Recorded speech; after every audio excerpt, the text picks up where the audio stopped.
నమస్తే. ఎన్నో ఆధ్యాత్మిక కార్యక్రమాలు నిరంతరం ఛానల్‌లో ప్రసారం అవుతూనే ఉంటాయి. మీ నుంచి కూడా అశేష స్పందన వస్తుంది. అందుకు పేరు పేరున అందరికీ కృతజ్ఞతలు. ఇక మనందరికీ సుపరిచితులు తన దివ్య దృష్టి ద్వారా మనకి ఎన్నో విషయాలు గత 3 సంవత్సరాలు, 3.5 సంవత్సరాలుగా నేను సార్‌తో ట్రావెల్ చేస్తూ ఉన్నాను పివిరెడ్డి సార్‌తో. చాలా విషయాలు ఎలక్షన్స్ విషయం కానివ్వండి, ఫ్లడ్స్ వచ్చిన విషయం కానివ్వండి, కరోనా విషయం కానివ్వండి, మధ్యంతర ఎన్నికలు జరిగినప్పుడు కొన్ని ప్రాంతాల్లో దానికి సంబంధించి కానివ్వండి, ఇలా చాలా టాపిక్స్ మాట్లాడున్నాం. ప్రతిదీ 100% జరిగిన సందర్భాలే ఎక్కువగా ఉన్నాయి. ఎక్కడన్నా ఒకటి అర తప్పు ఉండొచ్చేమో కానీ 99% పివిరెడ్డి సార్ చెప్పిన మాటలు తూచా తప్పకుండా జరిగిన సందర్భాలున్నాయి. ఎందుకంటే తన దివ్య దృష్టి ద్వారా క్లియర్‌గా, క్లారిటీగా ఏం జరుగుతుంది అనేది చెప్తూ ఉంటారు. ఇక ఈరోజు ఒక ముఖ్యమైన విషయం గురించి మాట్లాడబోతున్నాం. అసలు దేవుడు ఉన్నాడా?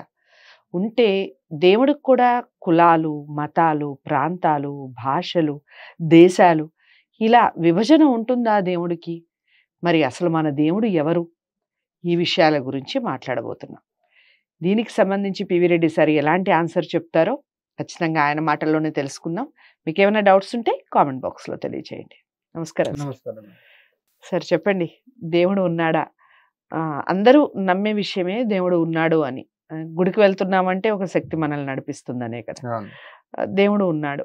ఉంటే మరి దేవుడికి కులాలు, మతాలు, ప్రాంతాలు, భాషలు, నువ్వు నేను అన్న తేడాలు, పేద ధనిక అన్న తేడాలు, ఇలా రకరకాలుగా దేవుడికి కూడా ఇన్ని యాంగిల్స్ ఉంటాయా?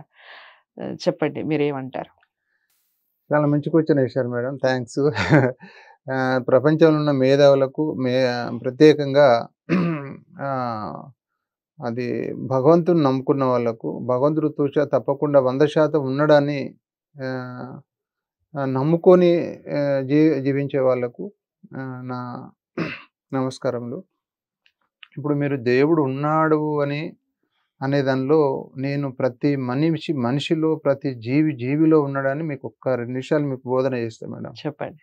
ప్రతి ప్రాణజీవిలో ఉన్నాడు అని అనటానికి నేను ఒకటే సింపుల్గా ఇది దైవ భక్తులకు నేను మీ ద్వారా తెలియజేస్తాను.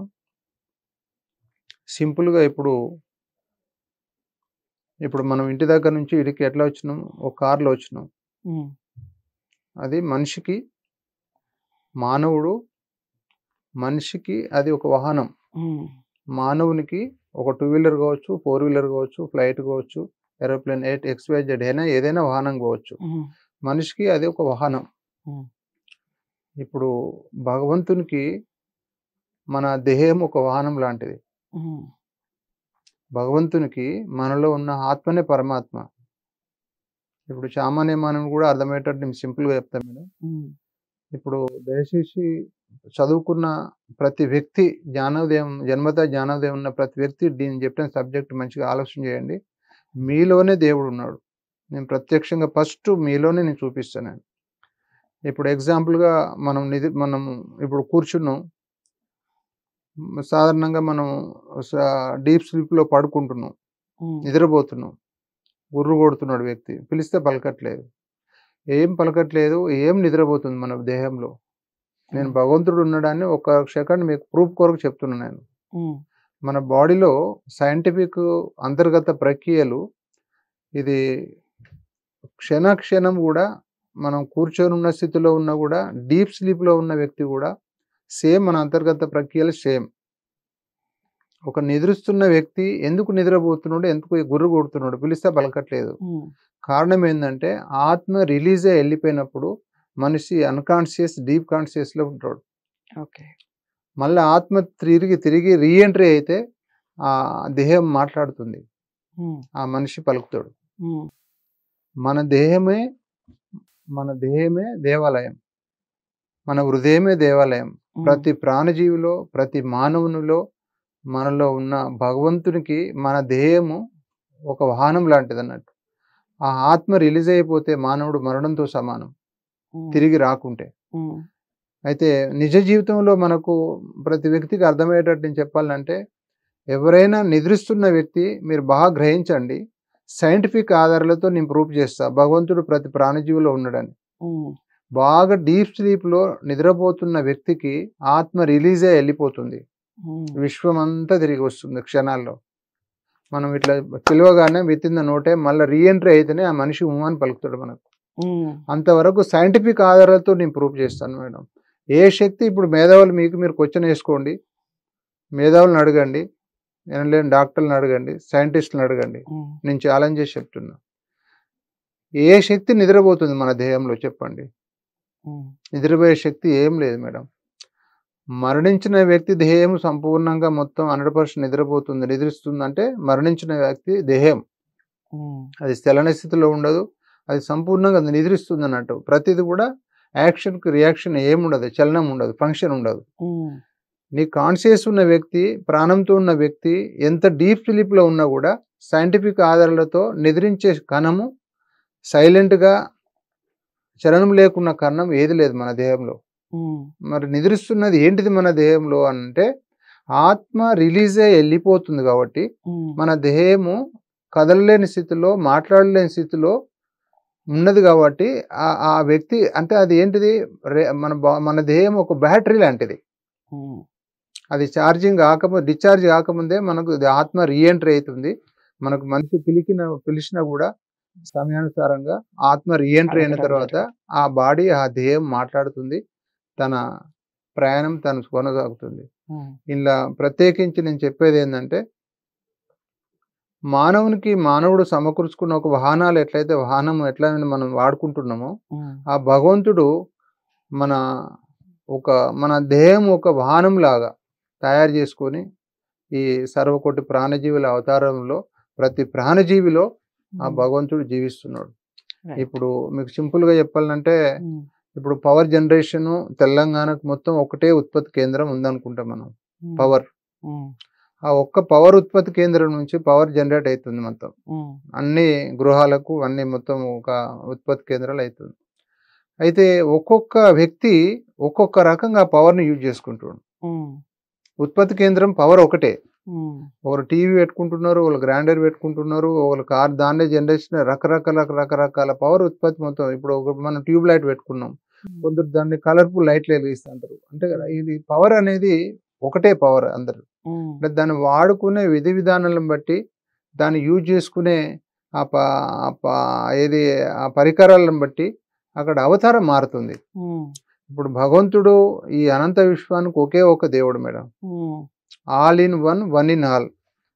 అయితే ఈ మానవుని మనుగడ కొరకు, మానవుని జీవన విధి విధానాల కొరకు ఆ భగవంతుడు మానవుని రూపంలో మనము పెట్టుకున్న మతానికి ఒక దేవుడు అనేది, మతానికి ఏదో ఒక యుగంలో ఏదో ఒక మానవుడు ఆ భగవంతుని విశ్వరూపంలో ఉన్న మానవుడు అది ఇప్పుడు ఒక మంచి కార్యక్రమం చేసిండు అనుకుందాం. ఇప్పుడు మనకు సాయిబాబా ఉన్నాడు. ఒక యుగంలో వాళ్ళు ఒక మంచి శ్రీరాముడు ఉన్నాడు, మనం ఎగ్జాంపుల్ తీసుకుంటే వెంకటేశ్వర స్వామి ఉన్నాడు. ఏదో యుగంలో మానవుడే కదా మేడం. ఇప్పుడు శ్రీకృష్ణుడు ఉన్నాడు, మనం దేవుడు అని పిలుస్తున్నాం. వెంకటేశ్వర స్వామి ఉన్నాడు, ఏదో యుగంలో సామాన్య వ్యక్తే కదా.